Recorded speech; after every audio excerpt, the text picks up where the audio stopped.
নমস্কার, বংরাধুনি রান্নাঘরে ফিরে এলাম আরও একটি নতুন পর্বে। বন্ধুরা, আজ আপনাদের একটা বছরের সেরা ফল, সেই রেসিপিটা আপনাদের সঙ্গে শেয়ার করব। ভালোবাসে না এমন মানুষ খুঁজে পাওয়া খুব দুষ্কর। এরকম একটা ফল, যে রেসিপিটা আপনাদের সঙ্গে আজকে আমি শেয়ার করছি, সেটা হচ্ছে এই যে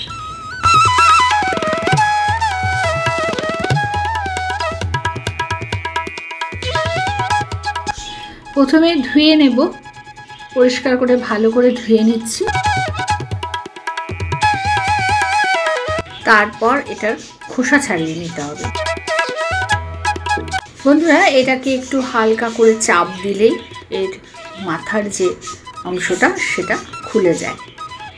তারপর এটাকে আস্তে আস্তে ধরে খোসাটা ছাড়িয়ে নিতে হবে। খোসাটা এইভাবে ধরে টানলেই খুলে যায়।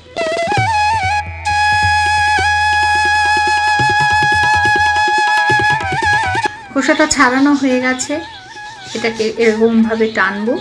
কোন আঠি বেরিয়েছে তিনটে, মাথার উপরের এই অংশটা একটু ফেলে দিতে হবে। এইবার এটাকে ভালো করে চটকে দিতে হবে হাত দিয়ে। আমি এইভাবেই তালের আঠিটা চেঁচে নিই, তাতে কোনো অসুবিধা হয় না, আর নেট দিয়ে ছাঁকতেও হয় না। এটা এই ঝাঁঝরিযুক্ত এই থালাটাই করে। এখানে একটা পাত্র নিয়েছি, সসপ্যান নিয়েছি, তার উপরে একটা ঝাঁঝরি নিয়েছি। এই ঝাঁঝরিটা কম বেশি বেশিরভাগ মানুষেরই বাড়িতে আছে। এই ঝাঁঝরিটার মধ্যে যদি আমি এইভাবে ঘষি, রেডি হয়ে গেছে তালের কাজটা। দেখুন, একটা তালে আমার এই মাঝারি সাইজের বাটিটা পুরো ভর্তি হয়ে গেছে তালের কাজ। বন্ধুরা, এখানে একটা অন্য পাত্র নিয়েছি, যে মিক্সিং বোল, তার মধ্যে দিয়ে দিলাম চালের গুঁড়ো আর ময়দা, দিলাম চিনি, তার সাথে দিচ্ছি তালের কাজ। যে যতটা পরিমাণে করবেন আপনারা সেই অনুযায়ী মাপটা দেবেন। আমি 1 কাপ চালের গুঁড়োর সঙ্গে হাফ কাপ ময়দা দিয়েছি, 1 কাপ চিনি দিয়েছি। এইবার এটাকে মেখে ফেলতে হবে দুধ দিয়ে, লিকুইড দুধ, সেটা দিয়ে এটাকে মেখে নিলাম। ঘনত্বটা দেখুন, ঠিক এরকম পজিশনে ঘনত্বটা হয়েছে। দিয়ে দিচ্ছি একদম ছোট ছোট করে কুচি করা নারকেলের টুকরো। এবার এটা কিছুক্ষণ রেস্টে থাকবে। আমি চলে যাব কাঁঠাল গাছে।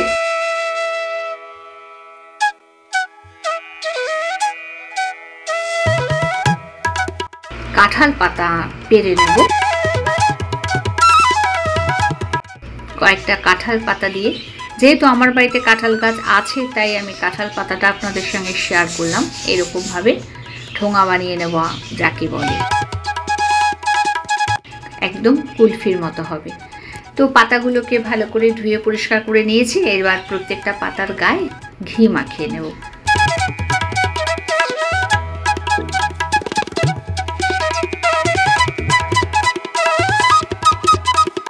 এই যে পাতাগুলোকে ঠিক এইভাবে মুড়ে নিয়ে, আর এই যে শলার কাঠি, আমার বাড়িতে তো নারকেল গাছ আছে, সেই নারকেল গাছের যে শলার কাঠি, সেই শলার কাঠি দিয়ে ঠোঙাটা বানিয়ে নিচ্ছি।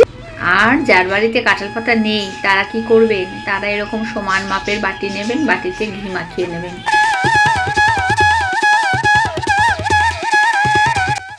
রাতে জল বসিয়ে দিয়েছি, জলটা ফুটছে, ওপরে কিন্তু সেই ঝাঁঝরিটাই আবার আমি বসিয়ে দিই। এইবার এই প্রত্যেকটা ঠোঙা যে কাঁঠাল পাতার করেছিলাম, সেই তার মধ্যে একটুখানি মিশ্রণটা তৈরি করেছি, সেটা দিয়ে দিলাম। আর বাটিতেও তাই দিয়েছি, দিয়ে ঢাকা দিয়ে দিলাম। এটা আমার সময় লেগেছে 1 ঘন্টা। ঠান্ডা হয়ে গেছে। পরিবেশন করুন কাঁঠাল পাতায় তালের ভাপা পিঠা। আজ বন্ধুরা এই পর্যন্ত। ফিরে আসছি পরবর্তী ভিডিওটি। পরবর্তী সময় ভালো থাকবেন, সুস্থ থাকবেন। আমার ভিডিওটা দেখার জন্য, আমার সঙ্গে থাকার জন্য ধন্যবাদ।